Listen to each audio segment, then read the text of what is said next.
Hello दोस्तों, welcome back. बात करेंगे कि कैसे आप इंडियन नेवी की स्पेशल फोर्सेस यानी कि मार्कोस को ज्वाइन कर सकते हैं। डिफेंस एस्पिरेंट इंडियन नेवी की elite special force unit marine commando force को ज्वाइन करने की कंप्लीट प्रोसीजर के बारे में जानना चाहते हैं और इसीलिए हम लेकर आए हैं आपके लिए पूरी इंफॉर्मेशन कि कैसे आप मरीन कमांडोज को ज्वाइन कर सकते हैं। और आज का वीडियो स्टार्ट करते हैं। स्पेशल फोर्सेस किसी भी नेशन में टेरर थ्रेट्स को न्यूट्रलाइज करना और इंटरनल पीस मेंटेन करने के लिए क्रूशियल रोल निभाती है। मरीन कमांडोज फोर्स यानी कि मार्कोस एक स्पेशल फोर्स है जिसे इंडियन नेवी किसी भी तरह की इमरजेंसी सिचुएशन को टैकल करने के लिए मेंटेन करती है।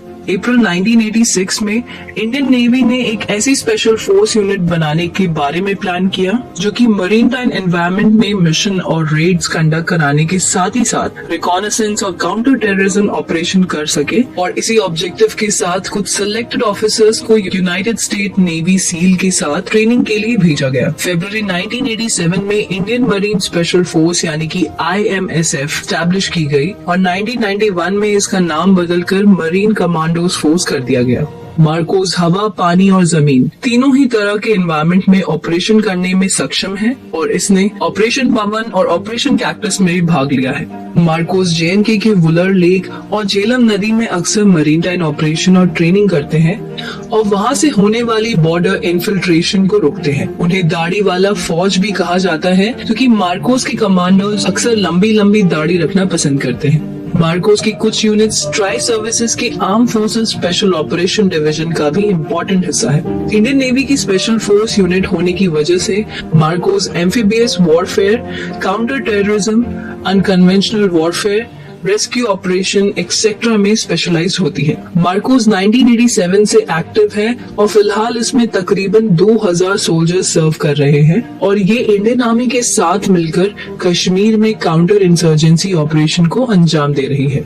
मार्कोस का मोटो है द फ्यू द फेयरलेस। अब हम बात करते हैं मार्कोस के रोल्स और पर्पस की। मार्कोस के कोर मिशंस में एनिमी शिप्स, ऑफशोर इंस्टॉलेशन और अदर वाइटल एसेट्स के अगेंस्ट क्लैंडस्टाइन अटैक कंडक्ट कराने के साथ ही साथ amphibious operation including pre assault ops को कंडक्ट कराने का भी है। मार्कोस इसके साथ ही साथ नेवल ऑपरेशन की सपोर्ट में सर्वेलेंस और रेस्क्यू मिशंस भी कंडक्ट कराती है। हालांकि मार्कोस को इनिशियली मरीटाइम एनवायरनमेंट में स्पेशल ऑपरेशंस जैसे कि एम्फीबियस वॉरफेयर कंडक्ट कराने का टास्क दिया गया था, लेकिन समय के साथ ही साथ मार्कोस और भी इवॉल्व्ड कैपेबिलिटीज जैसे कि direct action, counter terrorism, special reconnaissance, unconventional warfare, hostage rescue, personal recovery, asymmetric warfare, counter proliferation, anti piracy और ऑफशोर एनर्जी एसेट की सेफगार्डिंग भी डेवलप करके इन रिस्पॉन्सिबिलिटीज को हैंडल करने लगी।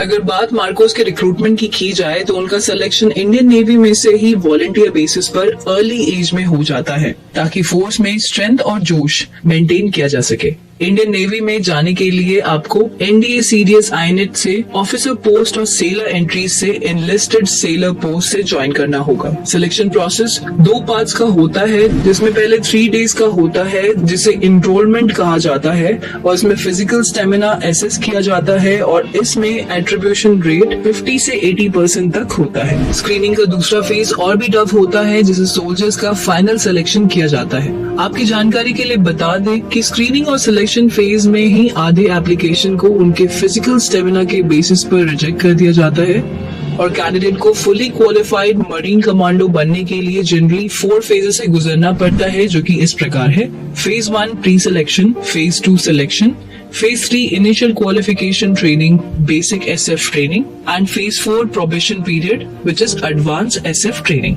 Pre-selection के बाद कैंडिडेट्स को एक और grueling selection process जो कि एक 5 week selection process होता है जिसमें 1 week सबसे rigorous और tough होता है और उसे Hell Week कहा जाता है और इसमें स्लीप डिप्रिवेशन के हाई डोजेस दिए जाते हैं। इस फेज में कैंडिडेट्स को कई तरह के टास्क का सामना करना पड़ता है जैसे कि 20 किलोमीटर की मॉर्निंग रन, 20 किलोमीटर की नाइट मार्चेस जिसमें 60 kg लोड कैरी करना, लाइव एम्यूनेशन के साथ ट्रेनिंग कंडक्ट करना और वंस पर वीक उन्हें 120 किलोमीटर्स का मार्च भी कंडक्ट करना पड़ता है, जिसमें एक स्पेसिफाइड टाइम लिमिट में 60 केजी लोड कैरी करना होता है। इसके साथ ही साथ एक वीक की कंटिन्यूस ट्रेनिंग, जिसमें एक वीक एवरेज के तौर पर वो हर रोज 20 आवर्स की कंटिन्यूस फिजिकल एक्सर्शन ट्रेनिंग भी करते हैं। इस वीक के एंड में कैंडिडेट्स को 80 meters thigh high thick mud field route, जिसे डेथ क्रॉल कहा जाता है, उसमें 25 केजीज लोड भी कैरी करना पड़ता है। और उसके बाद उन्हें एक 2.5 किलोमीटर ऑब्स्टिकल कोर्स करने के बाद एक टारगेट पर 25 मीटर दूर से फिर करना होता है, जिसमें उनका एक साथी टारगेट के साथ ही खड़ा रहता है। इसके बाद मार्कोस की 10 वीक की बेसिक एसएफ ट्रेनिंग और advance SF training INS Abhimanyu में आईएनएस अभिमन्यु पर की जाती है। बेसिक एसएफ ट्रेनिंग में weapons handling training, ammunition and explosive training, unarmoured combat training, close quarter battle training, kayaking, photography, ship intervention drill, hostage rescue, recapture of offshore installation भी included है। इसके बाद उन्हें इंडियन आर्मी की parachute training school Agra में 3 weeks basic parachute course और Indian navy की dive school Kochi में बेसिक कॉम्बैट डाइवर्स कोर्स करना होता है, जिसके बाद वो एडवांस एसएफ ट्रेनिंग के लिए आगे बढ़ते हैं। मार्कोस एडवांस एसएफ ट्रेनिंग में प्रोबेशनरी पीरियड रहता है और ट्रेनिंग फेज में कई तरह की एक्टिविटी शामिल रहती हैं, जैसे combat free fall training, HAHO and HALO plus water para jump with full combat load capability training at the counter insurgency and jungle warfare school in Mizoram, anti hijacking and anti piracy, clandestine operation, surveillance and reconnaissance, amphibious operation, beach, coastal and riverline, unconventional warfare, language training, example Arabic और Mandarin, ताकि वो behind enemy lines भी operation कर सके। So I hope आप लोग को marine commandos के बारे में ये इन्फॉर्मेटिव वीडियो काफी पसंद आया होगा, तो इस वीडियो को लाइक करना ना भूलें और दूसरे डिफेंस एस्पिरेंट्स के साथ जरूर शेयर करें ताकि उन्हें भी ये इम्पोर्टेंट जानकारी मिल सके। For latest update, do not forget to subscribe to our